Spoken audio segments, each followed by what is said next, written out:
Welcome to NEET Chennai Maduravoyal. So NEET 2025 எக்ஸாமே நல்லா பண்ணியிருப்பீங்கன்னு நினைக்கிறேன். ஸோ எக்ஸாம்ஸ் எல்லாமே முடிஞ்சது. அண்ட் நீட் 2025ஓட கட் ஆஃப் வந்துட்டு ரெடியூஸ் ஆகுது அப்படின்ற மாதிரி சொல்லியிருக்காங்க. ஸோ இது ஏன் எப்படி அப்படின்றது எல்லாமே இந்த வீடியோவில் பார்க்கலாம். ஸோ ஃபர்ஸ்ட் எக்ஸாம் டைமிங் பார்த்தீங்கன்னா 3 hours 2 o'clockலேருந்து 5 o'clock வரையும் உங்களுக்கு எக்ஸாம் கண்டக்ட் பண்ணியிருப்பாங்க. ஸோ இதில் பார்த்தீங்கன்னா உங்களுக்கு 3 hours வந்துட்டு ஃபுல்லாக கிடைக்கல அப்படின்ற மாதிரி நிறைய ஸ்டூடெண்ட்ஸ் சொல்லியிருந்தாங்க. பிகாஸ் வந்துட்டு 15 minutes வந்துட்டு சைன் வாங்குறதுக்கும் அண்ட் ஹால் டிக்கெட் செக் பண்ணுறது இப்படின்னு சொல்லிட்டு நிறைய ப்ரொசீஜருக்காக 15 minutes வந்துட்டு எடுத்துக்கிட்டாகவும் சொல்லியிருக்காங்க. ஸோ இதை தவிர்த்து பேப்பரும் பார்த்தீங்கன்னா ரொம்ப லென்த்தியாக இருந்திருக்கிறதா சொல்லியிருக்காங்க. ஸோ கொஸ்டின்ஸ் எல்லாமே ரொம்ப லென்த்தியாகவும் படித்து புரிஞ்சிக்கிறதுக்கு டைம் எடுத்த மாதிரியும் சொல்லியிருக்காங்க. அப்போது 15 minutes போயிடுச்சு அப்படின்னா 2 hours 45 minutes தான் கிடைச்ச மாதிரி நிறைய ஸ்டூடெண்ட்ஸ் வந்து சொல்லியிருந்தாங்க. அண்ட் இருக்கிறதுலே வந்துட்டு ஃபிசிக்ஸ் ரொம்ப வந்து டிஃபிகல்ட்டாக இருக்குன்ற மாதிரி ஸ்டூடெண்ட்ஸ் எல்லாருமே ஃபீல் பண்ணியிருந்தாங்க.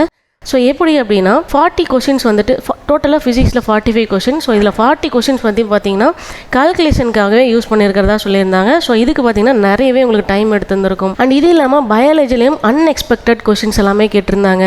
என்சிஆர்டிலேருந்து தான் கேட்டிருந்தாங்க. ஆனாலுமே நிறைய கொஸ்டின் வந்து ட்விஸ்ட் பண்ணி அன்எக்ஸ்பெக்டட் கொஷின்ஸாக கேட்டிருந்தாங்க. ஸோ இதை யோசித்து எழுத வேண்டியது அப்படின்றதுனால டைம் வந்துட்டு ரொம்பவே கன்சியூம் பண்ணுற மாதிரி இருந்ததா ஸ்டூடெண்ட்ஸ் எல்லாருமே ஃபீட்பேக் சொல்லியிருக்காங்க. ஸோ இதனால் என்ன நடக்கும்? ஸோ இதனால் வந்துட்டு நிறைய டைம் எடுத்திருக்கும். அண்ட் வந்துட்டு கால்குலேஷன் பண்ணி போட்டிருப்பாங்க. ஸோ ஆன்சர்ஸ் வந்துட்டு கொஞ்சம் வந்துட்டு கான்ட்ராடிக்டாக இருந்திருக்கலாம். ஸோ இது மூலயமா வந்துட்டு கட் ஆஃப் வந்து கண்டிப்பாக இந்த வருஷம் குறையும் அப்படின்ற சொல்லியிருக்காங்க. ஸோ யாருமே பயப்பட தேவையில்லை.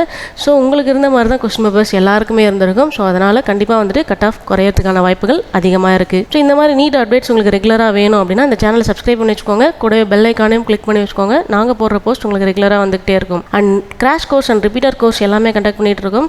ஸோ அதுக்கான WhatsApp number, Instagram ID and address எல்லாமே கொடுத்துருக்கோம். மறக்காமல் கான்டாக்ட் பண்ணுங்கள். தேங்க்யூ.